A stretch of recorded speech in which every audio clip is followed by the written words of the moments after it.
Hi welcome backs to my channel. ನಾನಿವತ್ತು ಬುರ್ಗುಸ್ಲಿ ಮಾಡೋದು ಯಾವ ರೀತಿ ಅಂತ ಹೇಳ್ಕೊಡ್ತೀನಿ, ಬನ್ನಿ ನೋಡ್ಕೊಂಬರೋಣ. ಹಾಯ್ ನೋಡಿ, ಫಸ್ಟಿಗೆ ನಾನು ಸ್ಟವ್ ಹಚ್ಚಿ ಬಾಣಲಿ ಇಟ್ಕೊಂಡಿದ್ದೀನಿ.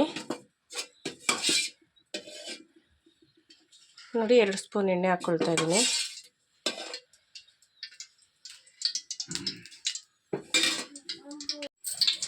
ನೋಡಿ 2 ಸ್ಪೂನ್ ಎಣ್ಣೆ ಹಾಕ್ಕೊಂಡು ಸಾಸಿವೆ ಮತ್ತು ಜೀರಿಗೆ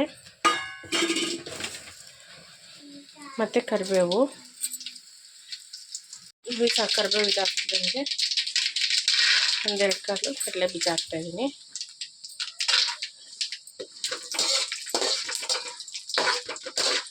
ಹಾಕ್ಕೊಳ್ಳೋಣದು. ನೋಡಿ ಕಡಲೆ ಬೀಜ ಸ್ವಲ್ಪ ರೋಸ್ಟ್ ಆಗ್ತಿದ್ದಂಗೆ ಹಸಿಮೆಣ್ಸಿನ್ಕಾಯಿ ಹಾಕ್ಕೊಳ್ಳಿ.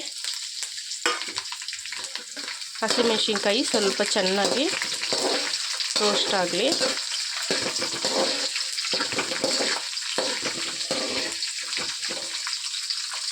ನೋಡಿ ಹಸಿಮೆಣ್ಸಿನ್ಕಾಯಿ ಸ್ವಲ್ಪ ರೋಸ್ಟ್ ಆದಮೇಲೆ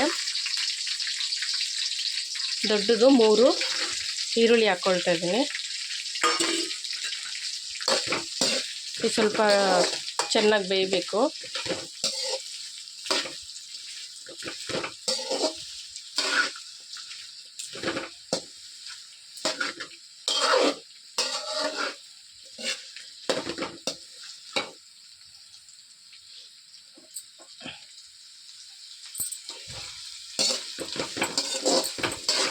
ನೋಡಿ ಸ್ವಲ್ಪ ಚೆನ್ನಾಗಿ ಎಣ್ಣೆಲಿ ಫ್ರೈ ಆಗಲಿ. ಇವಾಗ ಇದಕ್ಕೆ ಸ್ವಲ್ಪ ಉಪ್ಪು ಹಾಕ್ಕೊಂಬಿಡೋಣ ರುಚಿಗೆ, ಯಾಕಂದರೆ ಈರುಳ್ಳಿ ಎಲ್ಲ ಬೇಯಬೇಕಲ್ಲ ಅದಕ್ಕೆ. ನೋಡಿ ನಾನು ಕೈಯಲ್ಲಿ ಹಾಕ್ಕೊಂಡೆ ರೂಢಿ, ಅದಕ್ಕೆ ಕೈಯಲ್ಲೇ ತೋರಿಸ್ತಾ ಇದ್ದೀನಿ. ಸ್ವಲ್ಪ ನೋಡಿ ಹಾಕ್ಕೊಳ್ರಿ ಉಪ್ಪನ್ನ, ಯಾಕಂದರೆ ಕಡಲೆಪುರಿನಲ್ಲೂ ಉಪ್ಪಿರೋದ್ರಿಂದ.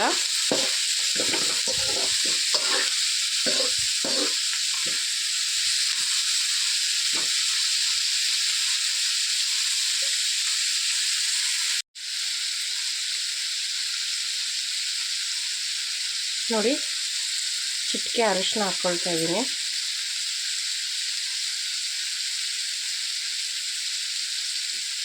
ಸ್ವಲ್ಪ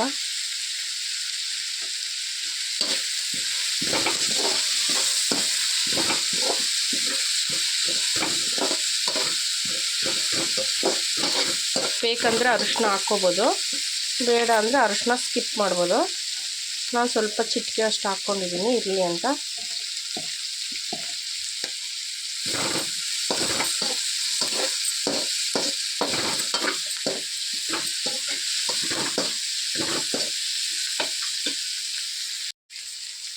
ನೋಡಿ ಇವಾಗ ಒಂದು ಅರ್ಧ ಕಾಯಿ ಹಾಕ್ಕೊಳ್ತಾ ಇದ್ದೀನಿ, ಅರ್ಧ ಹೋಳು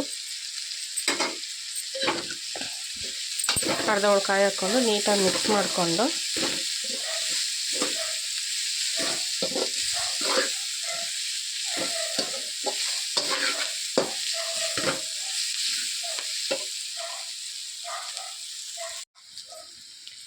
ನೋಡಿ ನಾನು ಇದೊಂದು ಗ್ಲಾಸಷ್ಟು ಹಾಲು ಹಾಕ್ಕೊಳ್ತಾ ಇದ್ದೀನಿ. ಈಗ ಹಾಲು ಹಾಕೋದ್ರಿಂದ ಈ ಮಂಡಕ್ಕಿ ಒಗ್ಗರಣೆ, ಕಡಲೆಪುರಿ ಒಗ್ಗರಣೆ, ಬುರ್ಗುಸ್ಲಿ ಅಂತ ಏನು ಥರ ಕರೀತಾರಲ್ಲ, ಇದು ಸೂಪರಾಗಿರುತ್ತೆ. ಒಂದು ಸತಿ ಈ ಥರ ಟ್ರೈ ಮಾಡಿ, ಸೂಪರಾಗಿರುತ್ತೆ. ನೋಡಿ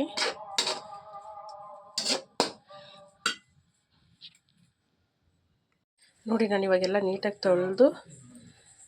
ತೊಳೆದ್ಬಿಟ್ಟೆಲ್ಲ ಬಾಣಲೆಯಲ್ಲಿ ಇಟ್ಕೊಂಡಿದ್ದೀನಿ. ಇವಾಗ ಇದನ್ನು ಹಾಕ್ಕೊಳ್ತೀನಿ.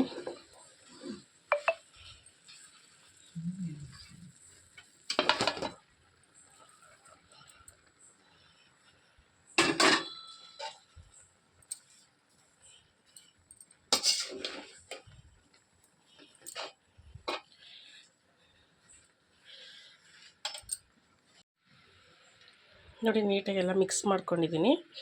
ಈಗ ಸಣ್ಣಗೆ ಹಚ್ಚಿರೋ ಕೊತ್ತಂಬರಿ ಹಾಕ್ಕೊಂಡ್ರೆ ಸೂಪರಾಗಿರೋ ಮಂಡಕ್ಕಿ ರೆಡಿ.